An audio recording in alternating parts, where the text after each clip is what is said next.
Oi, aqui é o Ciels, e hoje eu vim falar de um anime que eu achei aleatoriamente na internet, que eu viciei nele, simplesmente se tornou um dos meus favoritos. Por quê? Porque ele tem os momentos mais engraçados que me fizeram rir até umas horas. E hoje eu vou lançar uma review dele pra vocês. Com vocês, Kyokara Mao. A história começa apresentando pra gente Yuri Shibuya, o nosso protagonista, gentil e azarado, que ama jogar beisebol. Ele tá tipo andando de bicicleta, quando vê um grupo de valentões perturbando o conhecido seu, o Murata. O Yuri até tenta ignorar, mas ele acaba chamando a atenção dos valentões. O Murata, aproveitando que os valentões são distraídos, aproveita e foge, deixando o Yuri lascado. Arrastam ele pro banheiro e enfiam a cara dele no vaso. E aí, do completo nada, o Yuri é teletransportado pra outro mundo. Tipo assim, do nada. Na hora que ele chega lá no outro mundo, ele dá de cara com um cara montado num cavalo, que pega ele pela cabeça e usa um poder sei lá do que faz o Yuri entender o que ele estava falando. Porque antes o Yuri não estava entendendo nada, porque eles falam outra língua. Mas ainda assim, o Yuri não estava entendendo bolhufas do que estava acontecendo. Ele estava pensando que era um parque temático, sei lá, que as pessoas estavam fantasiadas. O Yuri pergunta que lugar era aquele, e o cara falou que não esperava que o novo Mao seria tão idiota. Mao significa rei demônio, tá, galera? Daí, do nada, de novo do nada, aparece outro cara que parece ser um cavaleiro, gritando pro Adalberto se afastar do Yuri. Sim, o nome daquele cara é Adalberto. Começa uma luta de espadas incrivelmente animada. Descobrimos que o nome do cavaleiro é Conrad Weller, mas que eu vou chamar de Conlado. Aí um esqueleto voador pega o Yuri. E vale ressaltar que a trilha sonora é muito boa, não tem um clima medieval.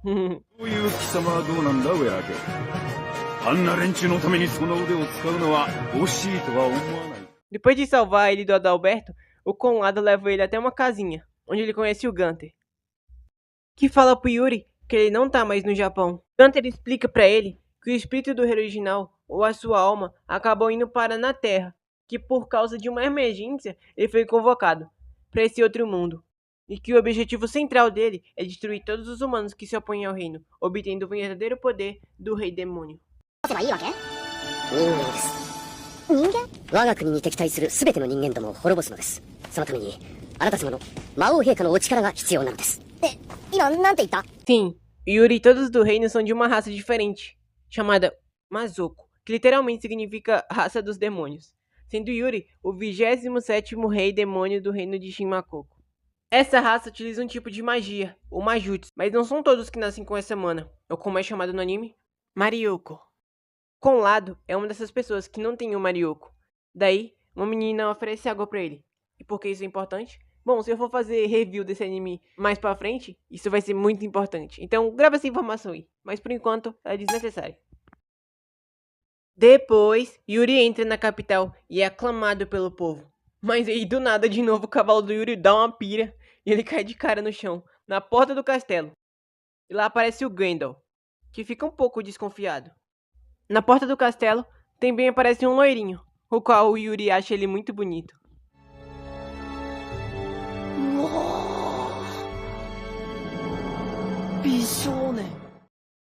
De noite, o Yuri tá tipo numa piscina exclusiva dele, e aparece uma mulher se fazendo de safada.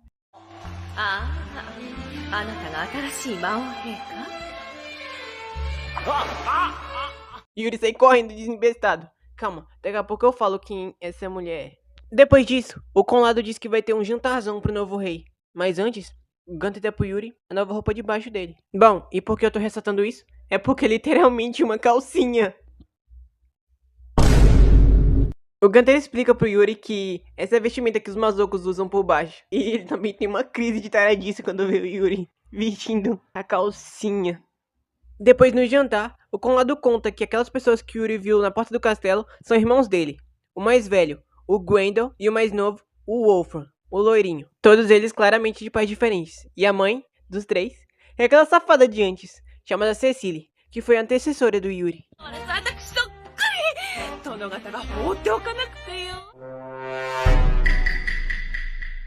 O jantar começa e é um clima de velório, todo mundo tá reclamando de um lado e pro outro. O Yuri começa a dar piti no jantar porque ele não pediu pra ser rei. Então, o Wolfram começa a questionar se ele é mesmo o rei. Pois o Yuri nasceu na Terra e foi criado lá e tudo mais. Mas o Wolfram não gosta muito de humanos. Então ele simplesmente fala que a mãe do Yuri é só uma humana aleatória qualquer. Aí, o Yuri fica completamente tiltadaço e dá um tapaço bem na cara do Wolfram, digno de novela mexicana do SBT.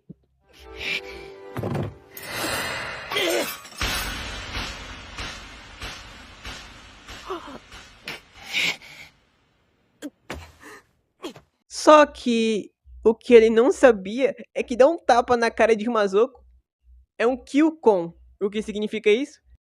古式ゆかしく伝統にのっとった方法で、陛下は彼に求婚されたんですよ。求婚というのは、まさか、結婚を申し込んだんです。結婚 A reação dele é impagável, sério. Yuri fica sem entender nada do que tá acontecendo. E o Lourinho fica pistolaço e derruba todos os talheres da mesa. Yuri pega a faca, mas na verdade, escolher a faca significa aceitar um duelo. Pois é, agora o Yuri e o Wolfram vão se enfrentar.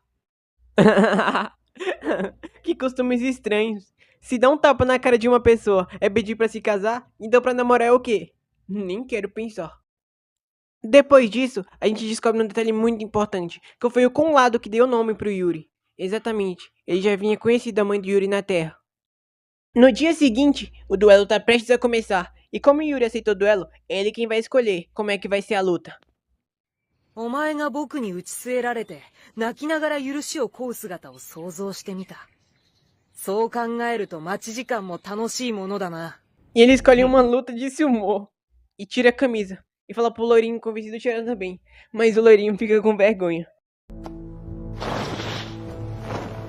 なんで服を脱ぐ？何を言ってる？お前も脱げ。なぜ僕が服を脱がなきゃならないんだ？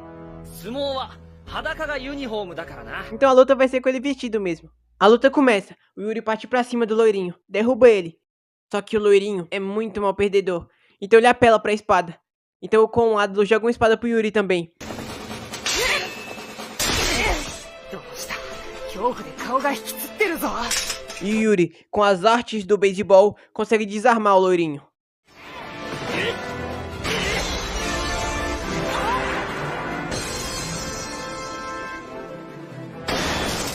Mas, como última tentativa, o Loirinho invoca um jutsu bola de fogo muito doido e taca no Yuri. Ele desvia, mas o fogo sem querer atinge uma das empregadas, que não tinha nada a ver com a luta, coitada. Daí, o Yuri fica muito bravo, desperta os poderes do rei original, o cabelo dele cresce, a voz dele engrossa e a personalidade dele vira a do Batman. 一輪の可憐な花を虫けらのように踏みにじる Ele 非道 invoca 2 cobras d'água, prende o Loirinho e diz que é pra ele se arrepender dos seus pecados, e que dessa vez ele vai perdoar ele. 以後よくよく改心いたせお上にも情けはある Daí, o Yuri cai e desmaia. Ah, e essa cena é literalmente cinema, tá bom? Isso daqui é cinema. Quando acorda, o Yuri fica sabendo que ficou desacordado por 3 dias e que tá tendo conflito com humanos na fronteira, e que o Gwendol e o Conlado estão lá como reforços. O Yuri vai escondido com o Wolfram e a guarda pessoal dele, mas chegando lá, ele deu de cara com ele, Adalbertão da galera. Que questiona o Yuri, perguntando como fez aquele loirinho convencido e orgulhoso cavalgar com ele, sendo que ele só responde pra mãe e pro irmão. 母親と長男にしか尻尾を振らねえ三男坊をどうやって手なずけた いや、そんな。 Mas vocês já sabem por quê, né? Inclusive, um detalhe importante que eu esqueci de falar é que nesse episódio que ele começa a chamar o Yuri de fracote, ou no idioma original, 馬にも乗れない船チョコとは船チョコ言うな。 isso é uma das frases icônicas desse anime. Toda vez que ele fala isso, me tira uma risada sincera. Sério, será que é só eu que acho isso engraçado? Eu tô me segurando pra rir o vídeo inteiro. Eu fiz o roteiro rindo e eu fui assistir os episódios ainda, reassistir os episódios. E eu assisti eles todos rindo e pausando porque eu não aguentava tanta vergonha alheia. Mas voltando pra história, o Adalberto pede pro Yuri ir com ele. E o Wolfram fala pra ele ir, pois como eles estão no território humano, não dá pra usar mais jutsu. O Yuri fica com o Adalberto, em troca de deixar os outros irem embora. そいつの話を聞くな。喋れたの？そんな奴の話を聞くな。その男は我々を裏切った。 O Adalberto ataca o Yuri, mas um bicho esqueleto demoníaco do nada pula na frente do Yuri e salva ele. O Conlado aparece gritando e o Albertão da galera foge.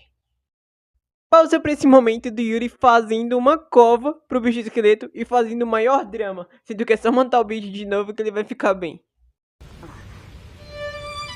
前がいなきゃ本当に俺はさっき死んでたかな。かわいそうにコッシー、俺なんかのためにさあこれ成仏してるの。何言ってんだよ、コッシーを野放しにしてはおけないよ。骨秘族がきちんと組み立て直せば元通り飛べるようになりますから。Depois de hablar um pouco com os humanos, Yuri percebe o preconceito e o ódio entre as raças. E quando Gwendol traz o criminoso que incendiou a vila, Yuri para na frente dele e o protege de executá-lo. Ele quer paz e não guerra, mas o criminoso aproveita, rende o Yuri e exige um cavalo para ir embora. Todo mundo fica tenso, mas o Gwendol oferece o cavalo dele. Mas quando Yuri o monta, o cavalo joga ele longe.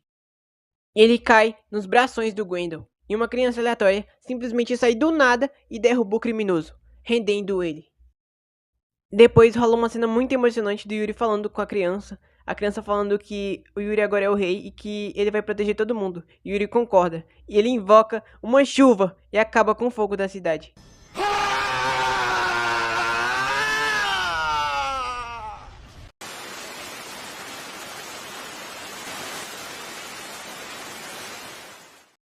No dia seguinte, rola a importante coroação. Para se tornar o Mao, o rei demônio daquele lugar, o Yuri tem que colocar a mão na água. Mas a água, por algum motivo, começa a puxar ele. E puxa ele. E, quando ele acorda, ele tá no mundo real. Exatamente no banheiro inicial, onde os valentões enfiaram a cara dele no vaso. Com ele, tá o Murata, que chamou até um policial para ajudar. Então, o Yuri começa a pensar que foi tudo só um sonho. Mas, o Murata, ao perceber que as calças do Yuri estão caídas, ele fala pro Yuri assim: você não deveria ficar mostrando coisas íntimas assim que você costuma usar. Então Yuri olha.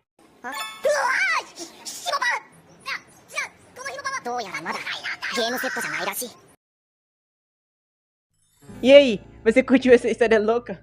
Se vocês querem que eu traga mais dessa história, mandem nos comentários. Esse foi o primeiro vídeo que eu fiz uma review de alguma coisa. Eu geralmente só dublo mesmo. Mas se vocês gostarem, eu posso fazer mais, inclusive desse anime e de outros. É só falarem.